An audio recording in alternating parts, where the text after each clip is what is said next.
If you do want to have a nap outside of your normal sleeping hours, then that's okay, but you should only do so for 20 minutes, and that should be before 3 p.m. in the afternoon. If you do it later than that or for longer, it will impact on how much sleep you feel like you need later on.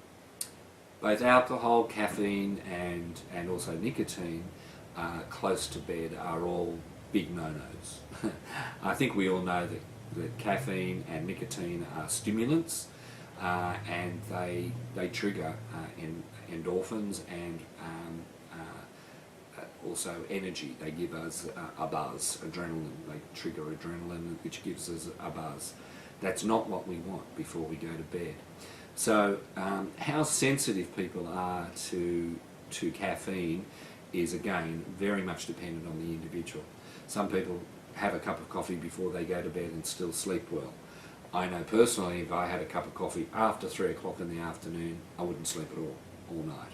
I'm very sensitive to caffeine. That would really make it difficult for me to sleep. And so the general rule is that you shouldn't have caffeine after 3 o'clock in the afternoon if you're at all sensitive to it. And caffeine is not just in coffee, remember, it's also in hot chocolate, it's also in chocolate, bar chocolate, it's in lots of other foods, so remember that it's not just coffee. And tea also has caffeine in it, to a lesser amount, but it's still there. So some people would still be affected by having a cup of tea. Now, interestingly, something that an old wives' tale that our mothers might have used to say to us, that having hot milk before we go to bed helps us to sleep. This actually does work.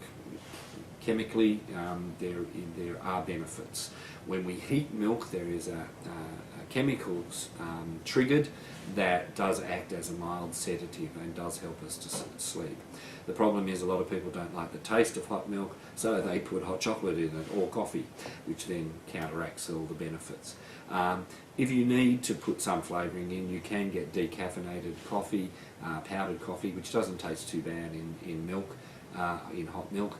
So you could do that. So that's very important. Too much alcohol before going to sleep also makes us feel sleepy, but then often makes us wake up during the night because it dehydrates us and we feel thirsty, and that wakes us up, and then it's hard to get back to sleep. We shouldn't have too many fluids close to going to bed, because obviously that makes us want to get up in the middle of the night, and that disturbs our sleep. We shouldn't eat large amounts of food before we go to bed. Well, it doesn't seem to affect a lot of teenagers who get the munchies late in the night and need to have something large before they go to bed. But for most of us, that will affect our circadian rhythm. But at the same time, we shouldn't go to bed hungry either. Otherwise, we'll be thinking about that all night and it'll disturb us. We shouldn't eat high protein foods before going to sleep, so think about that as well. And really important thing is, don't label yourself an insomniac because you've been having problems sleeping.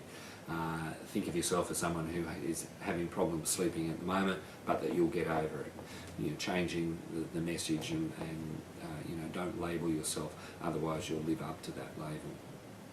Now, these are general tips, and some will work for some people and others will not. So you need to seek either medical advice prior to making any radical change, or these are all things that we can deal with through the Employee Assistance Program, of course. You can talk to a counsellor about designing a sleep management pattern to suit your particular needs. One thing that we often teach people through the EAP are some basic activities for helping them to calm down at night just before they want to go to sleep. One is using what we call the waltz breathing relaxation technique. Very simple, but what it helps you to do is to focus on your breathing and slowing your slowing heartbeat and other breathing rates, etc., so that it allows you to drift off to sleep. And it's very simple. What you do is take a deep breath, count to 3, 1, 2, 3, then let go. As we let go of the breath, as it goes out, we also count 1, 2, 3. Then we hold that state of the breath going out for another 3, and then repeat over and over. What we then do is try to lengthen the time of the 1, 2, 3 so that we make it a longer period each time. So we slow down the process, and that slowly helps us to drift to sleep. We could also do a full body relaxation where we start at the head and work down to our feet.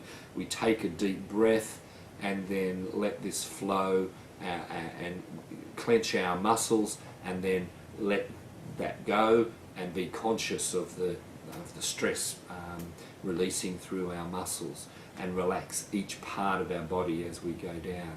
And we continue that for 10 minutes, tensing the muscles, then letting them go, and be conscious of the tension releasing from those muscles.